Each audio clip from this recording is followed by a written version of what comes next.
तो ये है केमिस्ट्री लेक्चर सीरीज का सेकंड वीडियो होगा। आप सबने पहला वीडियो देख लिया हो जहाँ पे हमने chemical reactions and equation chapter start किया था, बेसिक डिस्कशन किया था केमिकल इक्वेशन क्या है, क्यों यूज है, और हमने सिंबल्स ऑफ फिजिकल स्टेट देखा था।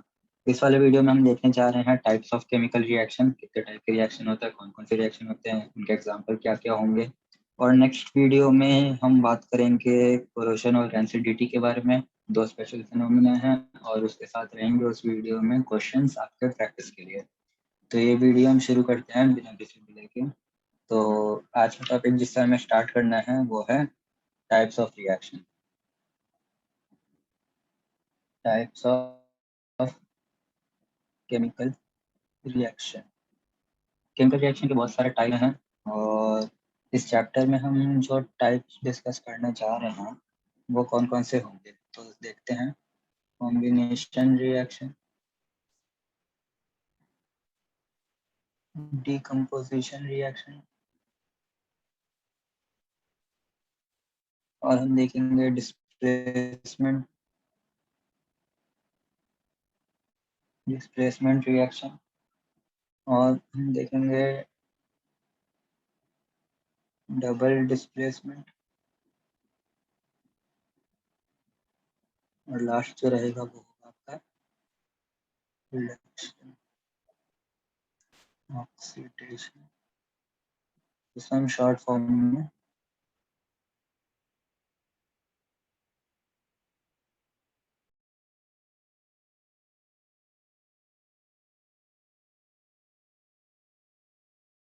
रिडॉक्स रिएक्शन भी कहते हैं। ठीक है, तो ये आपके पांच। तो स्टार्ट करते हैं कॉम्बिनेशन रिएक्शन के साथ। कॉम्बिनेशन रिएक्शन, कॉम्बिनेशन रिएक्शन जैसा कि आपको नाम से पता चला, मतलब है कि दो चीज है मान लो, और वो कंबाइन हुई और वो एक प्रोडक्ट बन गया। तो कॉम्बिनेशन रिएक्शन में भी ऐसा ही होगा, अपने पास जो रिएक्टेंट्स होंगे, मल्टीपल रिएक्टेंट्स होंगे स्मॉलर फॉर्म में, और वो मिलके वो कंबाइन होके कॉम्बिनेशन कंबाइन होके एक दूसरा प्रोडक्ट बनाएंगे, एक कॉम्प्लेक्स प्रोडक्ट बनाएंगे। तो कॉम्बिनेशन रिएक्शन की डेफिनेशन यही हो गई कि when more than one reactants combine to form a bigger product, a complex product, it is called as combination reaction. Simple ये आप डिफाइन कर सकते हो इस तरीके से। तो हम एग्जांपल के थ्रू समझते हुए चलेंगे सारे रिएक्शन के टाइप। तो सबसे पहला एग्जांपल जो है वो देखते हैं।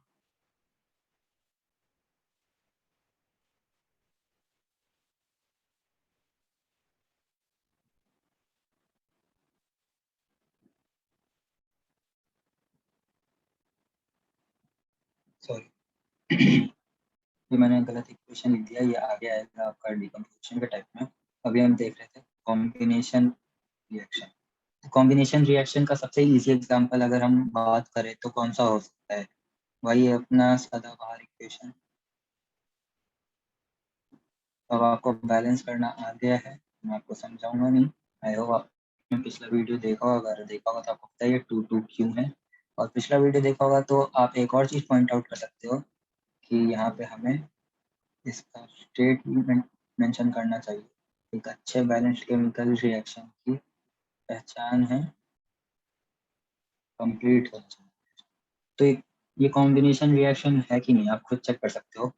हाइड्रोजन है और ऑक्सीजन है, वो कंबाइन हो रहा है H2O बनाने के लिए। क्या कॉम्बिनेशन रिएक्शन हुआ? बिल्कुल है। अपना डेफिनेशन क्या था कि more than one reactant combine to form a complex product.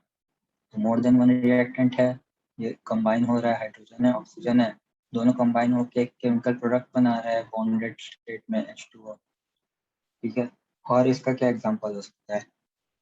और एक और सदाबहार इक्वेशन उठा लेते हैं पहले। ये इक्वेशन सबसे ज्यादा पसंद है बच्चों को, क्यों? दिख रहा होगा आपको, क्योंकि इसको बैलेंस नहीं करना पड़ता, ये पहले से ही आपका बैलेंस होता है।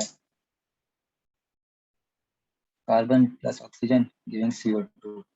ये है फॉसिल फ्यूल के कंबशन के इक्वेशन। फॉसिल फ्यूल में क्या होता है, कार्बन होता है, और ऑक्सीजन जब बर्न करेंगे ऑक्सीडाइज होगा तो क्या निकलता है, CO2 गैस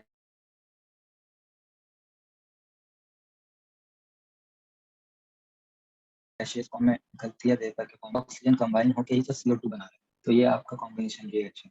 अब हम देखते हैं थोड़ा अलग एग्जांपल। जैसे हमने देखा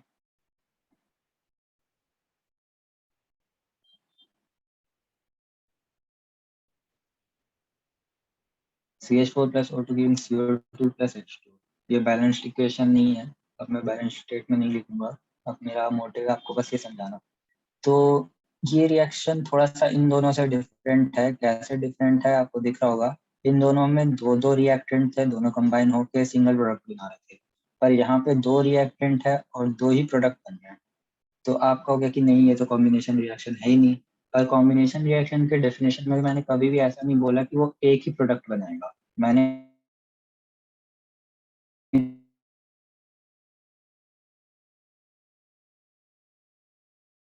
कहा था more than one reactant combine to form complex product. सही बात है, मोर देन वन प्रोडक्ट है वो कार्बन डाइऑक्साइड और वाटर दोनों प्रोडक्ट है। तो कॉम्बिनेशन रिएक्शन कहीं इस तरीके से रिस्ट्रिक्टेड नहीं है कि जो प्रोडक्ट है वो आपका एक ही कंपाउंड बनेगा। बस आपको देखना यह है कि दो रिएक्टेंट कंबाइन हो रहा है और वो नया प्रोडक्ट बना रहा है।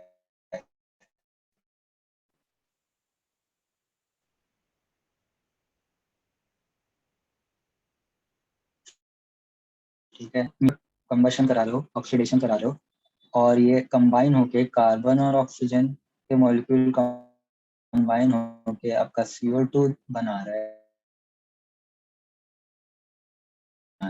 तो ये जो रिएक्शन है, ये एक तरीके से ये रिएक्शन और ये रिएक्शन का कॉम्बिनेशन है। कैसे हमने पहले देखा था, हाइड्रोजन ऑक्सीजन कंबाइन होकर वाटर बनाता है, कार्बन ऑक्सीजन कंबाइन होकर कार्बन डाइऑक्साइड बनाता है। तो वही चीज तो हो रहा है यहाँ पे। हमने कार्बन और हाइड्रोजन एक साथ ले लिया तो क्या क्या बन जाएगा, कार्बन डाइऑक्साइड और वाटर बन जाएगा। एक और खास बात जो हमेशा आप याद रखना, कार्बन कंपाउंड्स के कंबशन में हमेशा CO2 निकलता ही निकलता है। ये बात अभी याद रख लो, आपको आगे तक बहुत काम आएगी। कार्बन कंपाउंड्स के कंबशन में, जैसे मीथेन एक कार्बन कंपाउंड था, आप इथेन ले लो, आप कोई और कार्बन कंपाउंड ले लो, जब भी आप उसको कंप्लीट कंबशन कराओगे उसका, इनकम्प्लीट कंबशन की बात मैं नहीं कर रहा, मैं कंप्लीट कंबशन की बात कर रहा हूँ, तो CO2 निकलेगा ही निकलेगा। तो आई होप आपका कॉम्बिनेशन रिएक्शन क्लियर हो गया हो कि कॉम्बिनेशन रिएक्शन क्या होता है। सिंपल सी बात है, कॉम्बिनेशन रिएक्शन में कंबाइन होगा, रिएक्टेंट्स कंबाइन होंगे और वो प्रोडक्ट बनाएंगे। ठीक है, अब हम मूव करते हैं next type of reaction. Combination reaction हो गया, नेक्स्ट टाइप है डिकम्पोजिशन रिएक्शन।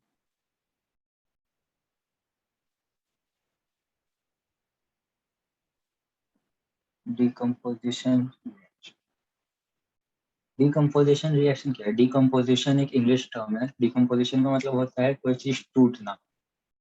वैसे तो सड़ना होता है, पर केमिकल लैंग्वेज में, हम केमिस्ट्री की लैंग्वेज में उसको कहेंगे टूटना, उसका ब्रेक डाउन। वो एक डिकम्पोजिशन रिएक्शन को आप ऐसे समझ सकते हो कि वो कॉम्बिनेशन रिएक्शन का ऑपोजिट है। कॉम्बिनेशन रिएक्शन में हमने क्या देखा था कि multiple reactants combine to form a product which is more complex, और उसमें केमिकल बॉन्डिंग की इन्वॉल्वमेंट होगी, ज़्यादा होगी। तो multiple reactants combine to form a complex product.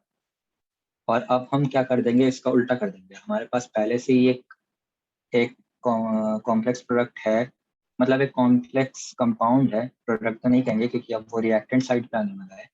और उसका जब डिकम्पोजिशन होगा, उसका जब ब्रेक डाउन होगा, जब हम उसको तोड़ेंगे, तो आपके पास कुछ और स्मॉलर कंपाउंड्स बनेंगे। देखते हैं एग्जांपल के लिए क्या। इसका बेस्ट एग्जांपल जो सबसे इजी है वो होता है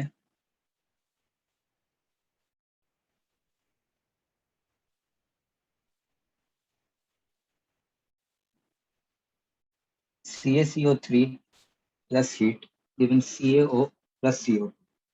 सबसे बेस्ट एग्जांपल है डिकम्पोजिशन रिएक्शन को समझने के लिए। टिपिकल डेफिनेशन वाला आप हूबहू यहाँ पे आप देख सकते हो। एक कॉम्प्लेक्स कंपाउंड था आपके पास, केमिकली बॉन्डेड, उसको आपने करा दिया डिकम्पोज। डिकम्पोज कराया तो प्रोडक्ट बने, एक से ज्यादा प्रोडक्ट बने आपके, सिंपलर फॉर्म्स के प्रोडक्ट। और ये क्या बना है, कुछ को ये पता होगा क्या होता है?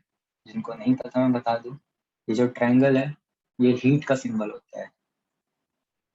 हीट और कंबशन रिएक्शन का सिंबल होता है ये, कि कंबशन के लिए 3 चीज की जरूरत होती है जिसको ट्रायंगल ऑफ कंबशन कहते हैं। तो ये कंबशन का सिंबल है, ये हीट का सिंबल है। तो कैल्शियम कार्बोनेट बहुत ही कॉमन कंपाउंड है, और ये रिएक्शन बहुत ही फेमस और बहुत ही जगह आपको बार बार ये रिपीट रिएक्शन दिखेगी। तो इस रिएक्शन को इसलिए मैंने सबसे पहले उठाया है डिकम्पोजिशन के एग्जाम्पल से, क्योंकि परफेक्टली इस रिएक्शन से आप समझ सकते हो कि डिकम्पोजिशन रिएक्शन है क्या। एक कॉम्प्लेक्स आपके पास कंपाउंड था, आपने उसको डिकम्पोज कराया, वो सिंपलर फॉर्म के कंपाउंड में ब्रेक डाउन हो गया। कॉम्बिनेशन का बिल्कुल उल्टा, कॉम्बिनेशन रिएक्शन का। अब हम और देखते हैं एग्जाम्पल। सेकेंड एग्जाम्पल की अगर हम बात करें तो ये एग्जाम्पल है, उस समय लिख रहा था वो वो आएगा।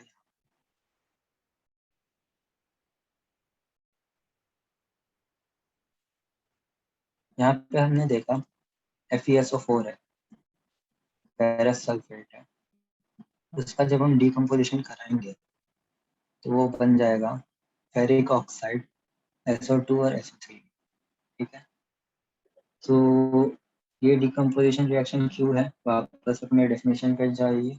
एक आपके पास कॉम्प्लेक्स कंपाउंड है, उसको आपने ब्रेक डाउन कराया है, वो स्मॉलर पार्ट्स में टूटा है, स्मॉलर कंपाउंड्स में। ये बिल्कुल एक डिकम्पोजिशन रिएक्शन है। एक बात देखने वाली है, आप आगे चल के कंफ्यूज ना हो इसलिए मैं आपको पहले से ही बता देता हूँ। अस और इक में क्या फर्क होता है, जैसे आप कभी देखोगे क्यूप्रिक, कभी आप देखोगे पेरस, कभी आप देखोगे पेरिक, कभी आप देखोगे क्यूप्रस। अस और इक जो आपका सफिक्स है उसमें क्या फर्क होता है। अस जो सफिक्स होता है ये वाला, वो यूज होता है स्मॉलर ऑक्सीडेशन स्टेट के को डिनोट करने के लिए। ऑक्सीडेशन स्टेट क्या है अगर आपको अभी नहीं पता तो आपको पता चलेगा जब ये सही प्लेस पे हम डिस्कस कर रहे होंगे। तो फॉर एग्जांपल जैसे कॉपर है, वो 2 ऑक्सीडेशन स्टेट शो करता है, +1 का, +2 का। जो आयरन है वो भी 2 ऑक्सीडेशन स्टेट शो करता है, +2 का, +3 का। तो जब हम जब कॉपर का compound plus oxidation state higher वाले में होगा, हाइयर वाले में मतलब कि कॉपर 2 में है, तो हम एक यूज करेंगे। आयरन भी जब हाइयर वाले ऑक्सीडेशन स्टेट में होगा 3 में, तो एक यूज करेंगे। और जब लोअर ऑक्सीडेशन स्टेट में होगा, जैसे 1+1 में कॉपर अगर हुआ और +2 में आयरन हुआ, क्योंकि ये लोअर ऑक्सीडेशन स्टेट है, तो हम अस यूज करेंगे। तो यहाँ पे अगर हम बात करें तो ये कैसे Fe2O3 कैसे बनना होगा, क्रिस क्रॉस मेथड अगर हम यूज करें तो यहाँ पे हमने लिखा होगा 2 और यहाँ पे हमने लिखा होगा 3। क्रिस क्रॉस मेथड ऐसे काम करता है, तो आपका बनेगा 2। अगर आपको ये अभी समझ में नहीं आ रहा आप टेंशन मत ले, आपको जब सही टाइम आएगा, सही जगह आएगा, बिल्कुल अच्छे से आपको समझ में आ जाएगा। अगर आपको समझ में आ रहा है तो वेल एंड गुड। आपको बता रहा था कि ये Fe का हमने यहाँ पे +3 लिया है ऑक्सीडेशन स्टेट, तो इसलिए ये इक फॉर्म हो जाएगा। अगर यहाँ पे +2 होता तो अस फॉर्म होता, फेरस कहते। अभी ये +3 फॉर्म है तो फेरिक। ये एक छोटा सा डिफरेंट था अस और इक में। और एक और डिकम्पोजिशन रिएक्शन, ये भी बहुत ही सिंपल, बहुत ही सरल है, बिल्कुल डेफिनेशन के लिए परफेक्ट है। बैलेंस भी कर सकते हो आप इसको बहुत ईजी। 2 ब्रोमीन है, यहाँ पे 2 कर दिया, 2 यहाँ पे सिल्वर हो गया। तो सिल्वर ब्रोमाइड है आपके पास, आप उसको जब सनलाइट में रखोगे तो सिल्वर अलग हो जाएगा, ब्रोमीन अलग हो जाएगा। तो ये जो अलग हो रहा है यही जो डिकम्पोजिशन है, और क्या, बस आपका डिकम्पोजिशन हो गया। आई होप आपको समझ में आ गया और डिकम्पोजिशन क्या है। अब आते हैं डिस्प्लेसमेंट रिएक्शन पर।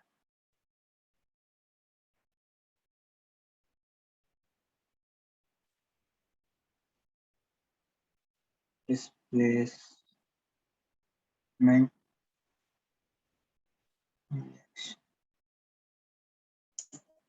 Displacement reaction displacement reaction combination और डिकम्पोजिशन की तरह तो नहीं है, तो पता चल रहा है नाम से। कॉम्बिनेशन में हमने देखा था कि एक से ज्यादा रिएक्टेंट कंबाइन होके एक कॉम्प्लेक्स कंपाउंड एक हायर प्रोडक्ट बना रहे थे, डिकम्पोजिशन में हमने देखा उसका उल्टा है एक तरीके से।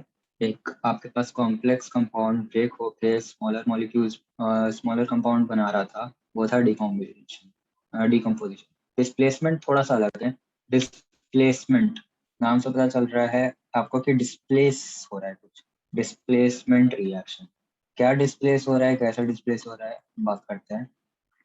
डिस्प्लेसमेंट रिएक्शन को समझने के लिए सबसे पहले आपको एक चीज की जरूरत होगी, अगर आपको सच में ये टाइप ऑफ रिएक्शन को डिटेल में समझना है, क्योंकि आप शायद अभी आपके लेवल पे जरूरत नहीं हो, पर आगे 11th में या फिर और आगे आप जब जाओगे तो आपको इसको अगर डिटेल में समझना है, आपको बताना है कि कौन से कैसे कौन सा रिएक्टेंट कौन सा प्रोडक्ट देगा, तो आपको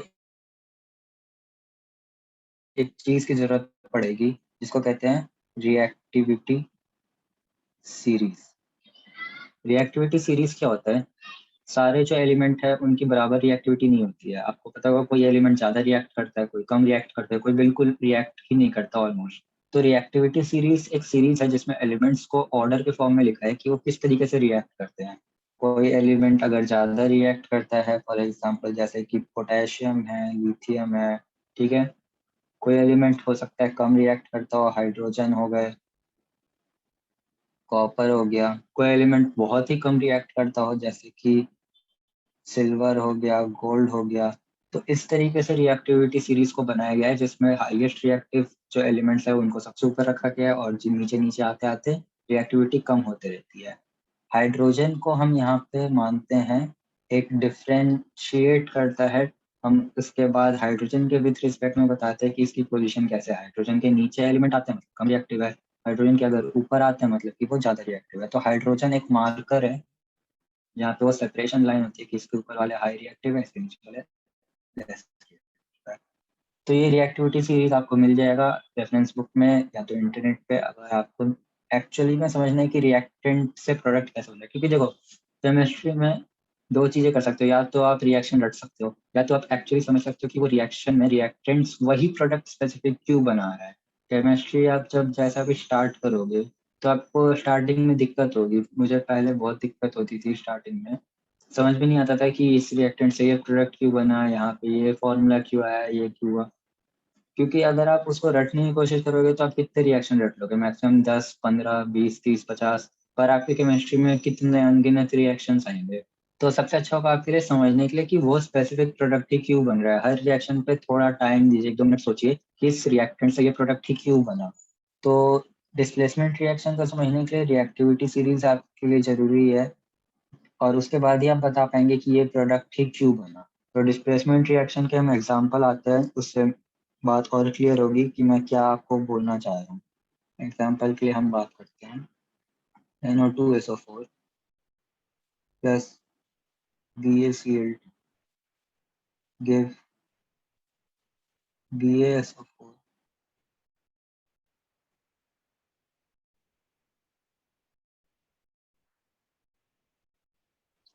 ये स्पेशल केस है, अभी इस वाले को बात नहीं करेंगे, इस वाले को नेक्स्ट सेक्शन में बात करेंगे। ये डिस्प्लेसमेंट तो है पर ये डबल डिस्प्लेसमेंट का टाइप है। तो मैं दूसरा एग्जांपल अभी आपके लिए लेता हूँ। जैसे हमने लिया को iron plus copper sulphate will give you iron sulphate plus copper, ठीक है। तो ये डिस्प्लेसमेंट रिएक्शन है। डिस्प्लेसमेंट रिएक्शन में एक्चुअली हो क्या रहा है, आपका जो एक कंपाउंड का कैटायन है वो दूसरा कैटायन आके रिप्लेस कर देगा और एक्चुअल जो कैटायन था उसको डिस्प्लेस कर देगा। एक मिनट मैं आपको दोबारा रिवाइज कराता हूँ, मैंने अभी एग्जैक्टली बोला क्या। सबसे पहले आपको कैटायन और एनायन क्या होते हैं पता होना चाहिए। अगर पता है बहुत अच्छी बात है, अगर नहीं पता मैं आपको जल्दी से बता देता हूँ। कोई भी कंपाउंड है, केमिकल कंपाउंड, आयनिक कंपाउंड की मैं बात कर रहा हूँ, कोई भी आयनिक कंपाउंड है तो वो हमेशा एक कैटायन प्लस एक एनायन से बना होता है। जल्दी से बता देता हूँ, कैटायन पे हमेशा पॉजिटिव चार्ज होता है, एनायन पे हमेशा नेगेटिव चार्ज होता है अगर उस कंपाउंड से हम उसको बाहर निकाल दे तो जल्दी से एग्जांपल देखते हैं। NaCl है, मैं बहुत सारे लिख देता हूँ। आयनिक कंपाउंड KCl है, FeSO4, ठीक है।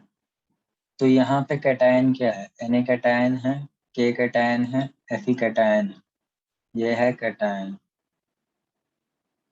Cl SO4, ये पूरा ग्रुप SO4, क्योंकि SO4 को अलग कर देंगे 2 माइनस होता है, क्लोरीन का -1 का चार्ज होता है, ये है एनायन। तो डिस्प्लेसमेंट रिएक्शन में होता क्या है कि जो कैटायन है, आप बताइए मुझे CuSO4 में कैटायन कौन सा है? कैटायन Cu है, क्यों? क्योंकि वो मेटल है, उस पर पॉजिटिव का चार्ज रहेगा। SO4 जो है वो आपका एनायन है, वो नेगेटिव चार्ज ला रहा है इस आयनिक कंपाउंड में। अगर उसको आप अलग कर देंगे तो SO4 2 माइनस होगा। 2 माइनस से अलग करने पे मतलब क्या है, वो एनायन है, और उसके साथ जो उसको बैलेंस कर रहा है, न्यूट्रलाइज कर रहा है कंपाउंड में, आयनिक कंपाउंड में, वो क्या है, कैटायन है।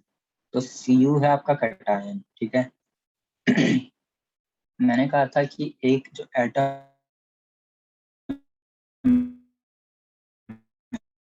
है वो आपके कैटायन को रिप्लेस कर देगा, और वो जो पुराना वाला एनायन था, एक्सटर्नल था, आराम से इसको समझिए, प्रोसेस करिए मैंने क्या बोला। जो आपका कैटायन था वो आपका हो जाएगा इस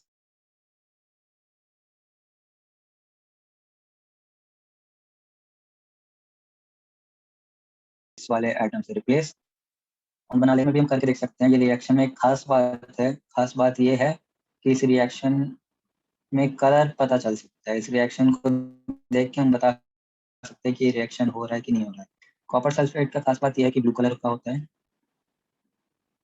ब्लू कलर, ठीक है। पर जैसे ही कॉपर सल्फेट से वो आयरन सल्फेट बनेगा और कॉपर हट जाएगा, तो ये जो ब्लू कलरेशन है डिसअपेयर हो जाएगी, इसमें कलर नहीं आएगा, ब्लू कलर चेंज हो जाएगा, हट जाएगा, ब्लू नहीं रहेगा, ठीक है। तो इस तरीके से कलर से हम पता कर सकते हैं कि आयरन ने कॉपर को डिस्प्लेस किया है कि नहीं किया है।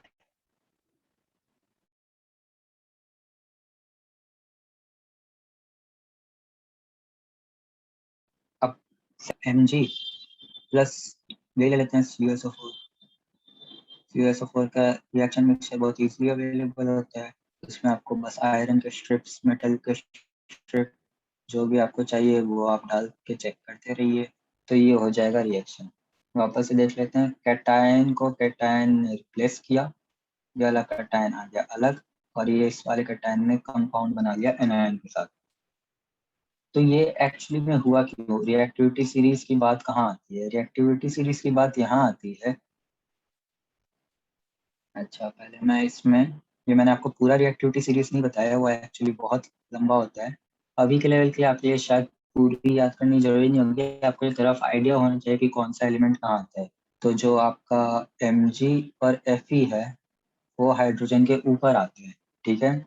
और कॉपर आप देख सकते हैं यहाँ पे है। तो रिएक्टिविटी सीरीज को हम यूज कैसे करते हैं? जैसे कि ये अपने पास रिएक्शन था, तो इसमें मुझे चेक करना है कि Mg एक अलग कम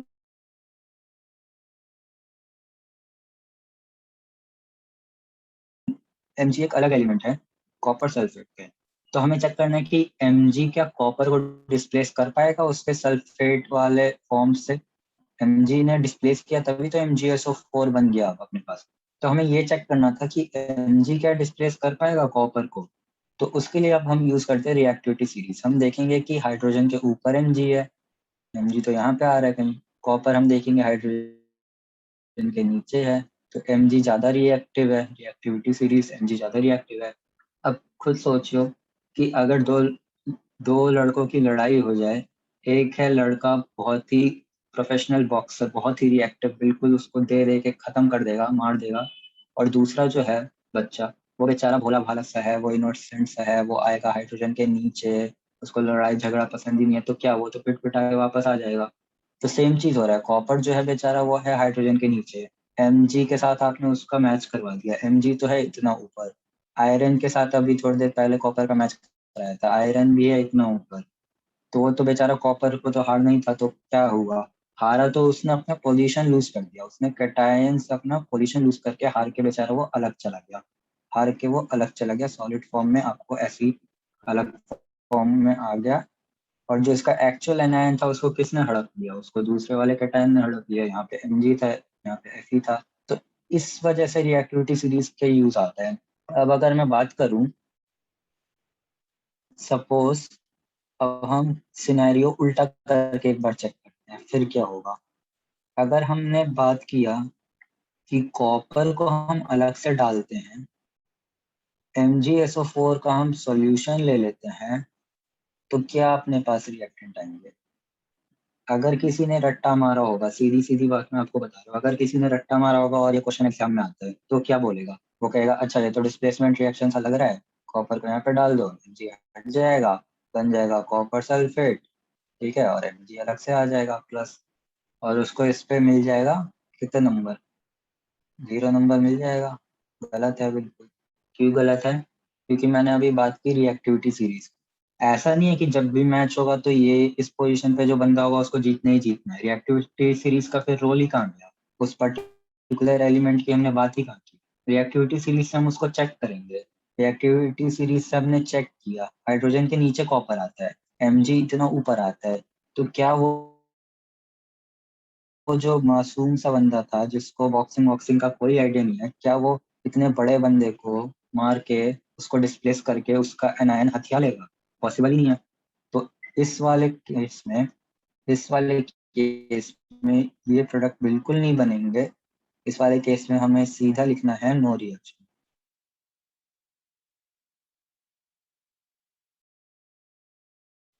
रीजन कोई पूछता है, बिल्कुल आप बताइए। मैग्नीशियम जो है रिएक्टर के बहुत ऊपर है, कॉपर डिस्प्लेस कर ही नहीं सकता मैग्नीशियम को। अगर उसने कॉपर ने मैग्नीशियम को डिस्प्लेस किया नहीं, वो सल्फेट ग्रुप जो एनायन था उसके साथ वो कैटायन बने ज्वाइन नहीं होगा, आपका कॉपर सल्फेट कंपाउंड बनेगा नहीं, तो MgSO4 एज इट इज रह जाएगा, कॉपर एज इट इज रह जाएगा। इसको पता लड़के कोई फायदा है नहीं, तो क्यों एनर्जी वेस्ट करना है। केमिस्ट्री में सारा खेल एनर्जी का चलता है, कहाँ से एनर्जी रिलीज हो रही है, कहाँ एनर्जी लगेगी, इस तरीके से। तो मैंने डिस्प्लेसमेंट रिएक्शन का गौर करेंगे तो मैंने ज़्यादा टाइम दिया है, क्योंकि ये आगे काफी मतलब इम्पोर्टेंट एक बेसिक कॉन्सेप्ट है केमिस्ट्री का। तो इतना देखा ही है, तो एक और एग्जांपल देख लेते हैं डिस्प्लेसमेंट रिएक्शन का, ताकि आपको लगे कि बस displacement reaction is not all about sulphate. तो हम एक दूसरा आयन ले लेते हैं, Pb के साथ कॉपर, और यहाँ पे है क्लोराइड, मतलब +1 स्टेट में है क्यूप्रस, सॉरी +2 स्टेट में क्यूप्रिक क्लोराइड, ठीक है। Pb और CuCl2 का रिएक्शन कराया। Pb ने क्या किया, Pb ने यहाँ से कॉपर को डिस्प्लेस करा दिया, Pb खुद आ गया Cl2 के साथ कंपाउंड बनाने के लिए, कॉपर बेचारा चला गया अपना अकेले सॉलिड स्टेट में निकल। तो ये मैंने रिएक्शन जानबूझ के उठाया ताकि आपको ये ना लगे कि बस हमेशा सल्फेट या कोई ऐसे के साथ होता है। वो आपको मैंने बेसिक बता दिया कॉन्सेप्ट क्या है। कैटायन और एनायन देखना, कौन सा एनायन है कौन सा कैटायन है, उससे आपको कोई मतलब नहीं है। और फिर उसके बाद रिएक्टिविटी सीरीज आपके दिमाग में है तो वेल एंड गुड। थोड़ा थोड़ा आप बेसिक आइडिया रख लो, जैसे थोड़े थोड़े मेन इंपॉर्टेंट जो है एलिमेंट्स जो आपको यूज करने के लिए जरूरत होंगे, Mg की पोजीशन, Fe की पोजीशन, कॉपर की पोजीशन, आप ये देख लीजिए। अभी मैं 10th 12th का एक्सपेक्ट नहीं करूंगा आपसे कि आपको पूरी रिएक्टिविटी सीरीज याद हो। अगर याद हो जाती है तो बहुत अच्छी बात है, आपका इस टाइप का रिएक्शन जो है डिस्प्लेसमेंट रिएक्शन वो बिल्कुल क्लियर रहेगा। अब आते हैं next type of reaction. Next type of reaction है डबल डिस्प्लेसमेंट।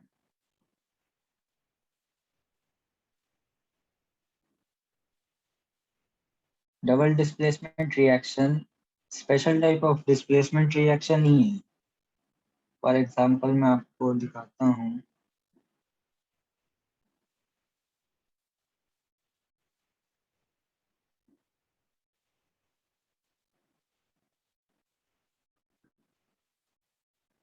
ठीक है, मैंने ये लिखा, यहाँ पे गौर करिए रिएक्टेंट और प्रोडक्ट में क्या डिफरेंस है। रिएक्टेंट और प्रोडक्ट में क्या डिफरेंस आया, ठीक है। सबसे पहले हम चेक करते हैं क्या डिफरेंस आया रिएक्टेंट और प्रोडक्ट।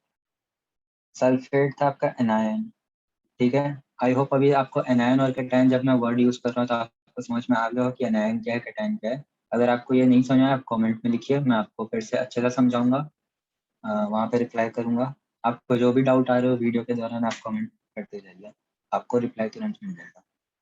एनायन और कैटायन मैं टर्म क्योंकि अब रेगुलर यूज करूंगा, क्योंकि मैं बाय डिफॉल्ट ये समझ रहा हूँ कि आपको एनायन और कैटायन क्या है समझ में आ रहा है। तो SO4 है एनायन, Cl2 है एनायन, ठीक है।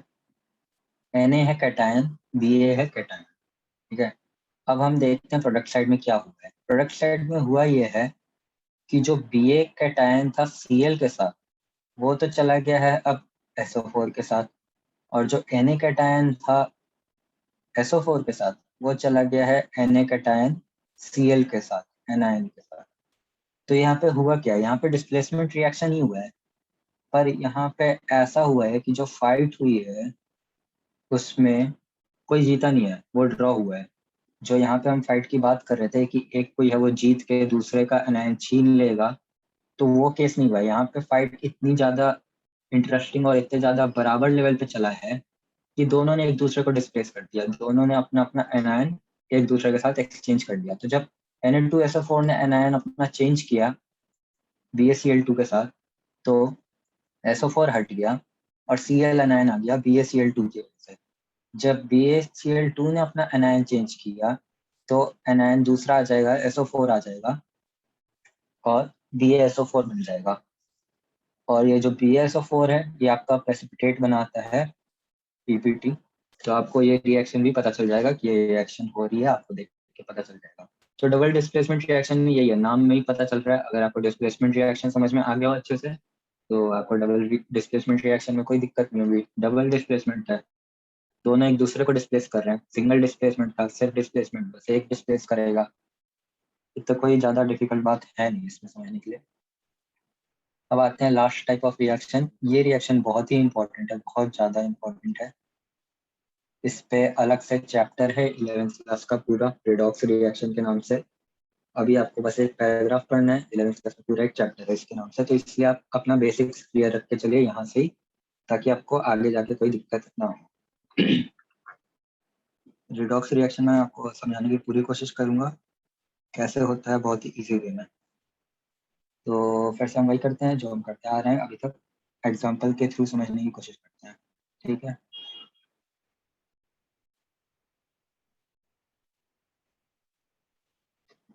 रिडॉक्स रिएक्शन पहली बात है क्या, दो टर्म से बना है, रिडक्शन, रिडक्शन और ऑक्सीडेशन, ठीक है। रिडॉक्स मतलब कि रिडक्शन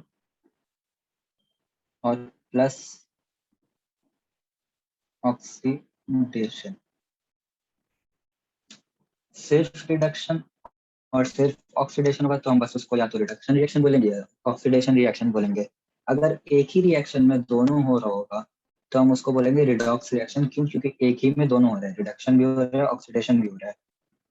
तो हम देखते हैं, अगर आपका सबसे पहले आपको देखना होगा कि रिडक्शन क्या है, ऑक्सीडेशन क्या है। तभी तो आप पता कर पाओगे कि हो रहा है कि नहीं हो रहा, दोनों हो रहा है या एक हो रहा है। तो रिडक्शन की अगर हम बात करें, रिडक्शन की बात करें, तीन तरीके से हम पता कर सकते हैं। अभी आपके लेवल पे बस दो ही तरीके यूज होंगे, वैसे तीन तरीके होते हैं। तीसरे तरीके की मैं अभी बात नहीं करूंगा। रिडक्शन तो या तो अगर ऑक्सीजन रिमूव हो रहा हो, ऑक्सीजन रिमूव हो रहा हो, ऑक्सीजन रिमूवल अगर हो रहा हो तो वो होगा रिडक्शन रिएक्शन, ठीक है। या तो हाइड्रोजन ऐड हो रहा हो,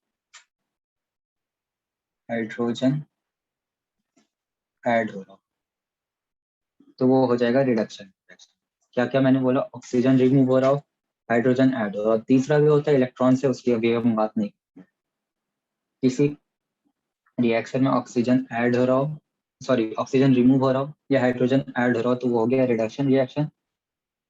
ऑक्सीडेशन में इसका जस्ट ऑपोजिट अभी आप देख सकते हैं। ऑक्सीडेशन नाम से पता चल रहा है, ऑक्सीडेशन मतलब क्या होना चाहिए, ऑक्सीजन रिमूव होना चाहिए या ऐड होना चाहिए, ऐड होना चाहिए।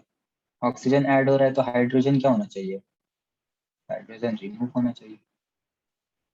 बस इतनी सी बात आपको चेक करनी है और बता देना है कि किस टाइप का रिडक्शन, किस टाइप का रिएक्शन है, रिडक्शन है, ऑक्सीडेशन है या रिडॉक्स रिएक्शन है। तो हम देखते हैं सारे रिएक्शन को। मैं थोड़ा सा नीचे ले लेता हूँ कि यहाँ पे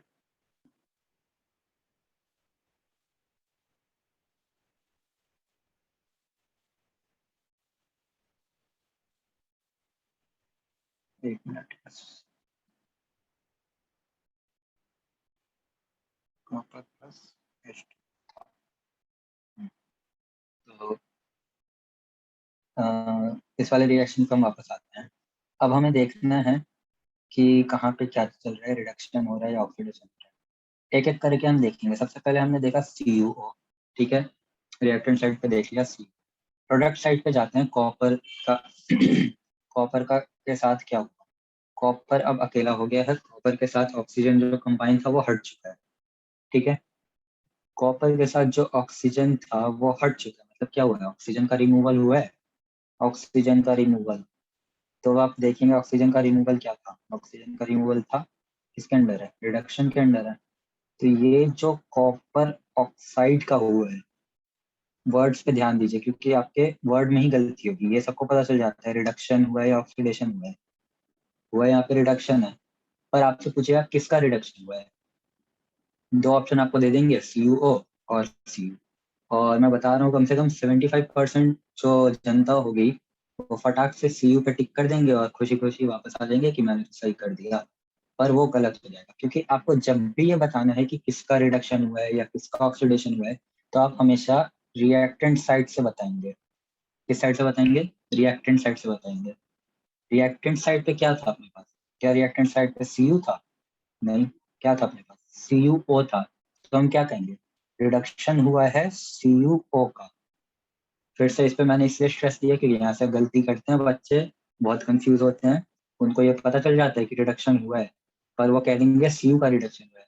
नहीं, आपको रिएक्टेंट साइड पे देखना है, आपके पास ओरिजिनल कंपाउंड था, ओरिजिनल कंपाउंड था CuO। तो CuO का रिडक्शन हुआ है और वो रिड्यूस होके CuO से Cu बना है, ठीक है। अब आप देखते हैं, अब हम देखेंगे सेकंड चीज। सेकंड चीज क्या था अपने पास, H2 था, ठीक है। H2 के साथ प्रोडक्ट साइड में क्या हुआ है, हम देख रहे हैं H2 था और यहाँ पे O ऐड हो गया है। अब यहाँ से H2 के साथ ये O ऐड हुआ है, ऑक्सीजन ऐड हुआ है। ऑक्सीजन ऐड हुआ है तो क्या हमने देखा था, ऑक्सीडेशन के अंदर है, ऑक्सीजन ऐड हुआ है, कॉमन सेंस की बात है। तो हम कह देंगे ऑक्सीडेशन ये है, ऑक्सीडेशन ये है। तो इसमें आप क्या बोलोगे, H2O का ऑक्सीडेशन हुआ है, क्या बोलोगे, H2O का ऑक्सीडेशन, नहीं। क्यों, किसका ऑक्सीडेशन हुआ है, H2 का ऑक्सीडेशन हुआ है। मैंने आपको क्या बताया था, रिएक्टेंट साइड पे जो होता है हम उसकी बात करते हैं। H2 का ऑक्सीडेशन होके H2O बना है, CuO का रिडक्शन होके Cu बना है। बस आपको इतनी सी बात ध्यान में रखनी है, आपका रिडॉक्स रिएक्शन भी निकल जाएगा इसी तरीके से। एक दो और एग्जाम्पल हम देख लेते हैं। इस वाले एग्जाम्पल में आप बताएंगे कि किसका रिडक्शन हुआ है, किसका ऑक्सीडेशन हुआ है, या कुछ नहीं हुआ है।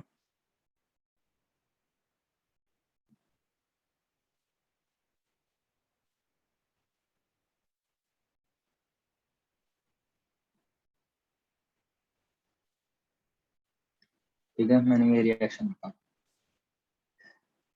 कुछ नहीं करना है, जैसे अभी आपको मैंने पहले बताया था, रिएक्टेंट देखना है, रिएक्टेंट वाले कंपाउंड में प्रोडक्ट के साइड क्या हुआ है वो देखना है।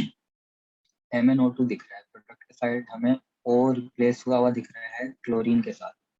तो हम देख रहे हैं यहाँ पे O जो है रिप्लेस हो गया है। आई होप अभी तक आपको याद हो, O रिप्लेस हो गया तो क्या होगा, जल्दी बताइए, जल्दी जल्दी जल्दी। कोई बात नहीं, देख लेते हैं। O रिप्लेस हुआ है, ऑक्सीजन रिमूवल। ऑक्सीजन रिमूवल मतलब क्या होता है, रिडक्शन। किसका रिडक्शन हुआ है, MnCl2 तो बोल मत देना इस बार, मैंने बहुत बार क्लियर किया है। MnO2 का रिडक्शन हुआ है, MnO2 का, क्यों, रिएक्टेंट साइड पे वो, ठीक है। ज़रा टाइम वेस्ट नहीं करते हैं, सीधा आते हैं HCl देख लेते हैं, HCl के साथ क्या होता है। अब आपको हो गया HCl तो मुझे मिल ही नहीं रहा, प्रोडक्ट साइड पे HCl तो है ही नहीं। आपको देखना क्या है, आपको ये हाइड्रोजन देखना है, ठीक है। और इस हाइड्रोजन के साथ क्या होगा, हाइड्रोजन यूज हो गया है वाटर बनाने में। आपको कंपाउंड कभी पूरे ऐसे नहीं दिखेंगे, जैसे MnO2 है तो यहाँ पे भी आपको MnO2 ही दिख रहा हो। वो आपको दिखेगा 11th क्लास में, जब हम इलेक्ट्रॉन्स के टर्म में, ऑक्सीडेशन स्टेट के टर्म में रिडॉक्स की बात करेंगे। अभी आपके पूरे के पूरे ये कंपाउंड चेंज हो रहे हैं। तो आपको पता करना था कि HCl के साथ क्या हुआ है, उस साइड जाके HCl में H2O देखेंगे, उस साइड जाके क्या हुआ है। तो क्या हुआ है, क्लोरीन हट गया, ऑक्सीजन जुड़ गया। ऑक्सीजन जुड़ना मतलब क्या होता है, अभी तक आपको याद होना चाहिए, नहीं भी हुआ तो ऑक्सीजन ऐड मतलब होता है ऑक्सीडेशन। तो ये हो गया आपका ऑक्सीडेशन, किसका ऑक्सीडेशन होता है, HCl का ऑक्सीडेशन होता है, ठीक है। हम्म,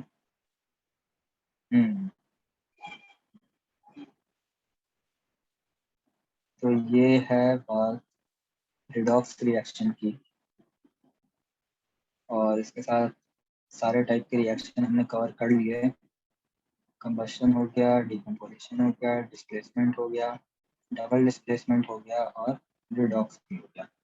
रिडॉक्स रिएक्शन डिटेल में है, क्वेश्चंस के साथ हम और पता कर लेंगे। ठीक है, तो दो छोटे छोटे टॉपिक है, जैसे मैंने आपको पहले बताया था, कोरोजन और एसिडिटी, वो हम नेक्स्ट वीडियो में देखेंगे, और नेक्स्ट वीडियो में हम लाएंगे बहुत सारे क्वेश्चंस, ताकि आपके कॉन्सेप्ट क्लियर हो जाए। क्योंकि केमिस्ट्री ऐसा सब्जेक्ट है, आप याद नहीं कर सकते, आपको अपने कॉन्सेप्ट क्लियर करना है क्वेश्चन के साथ। क्वेश्चन प्रैक्टिस हम कराएंगे, आपको टेंशन लेने की कोई बात नहीं है, बिल्कुल। 10th बोर्ड्स की भी टेंशन लेने की बात नहीं है आपके लिए। सारी मेहनत हम कर रहे हैं, आपको बस ये वीडियो देखना है, अच्छे से समझ समझ के देखना है वीडियो।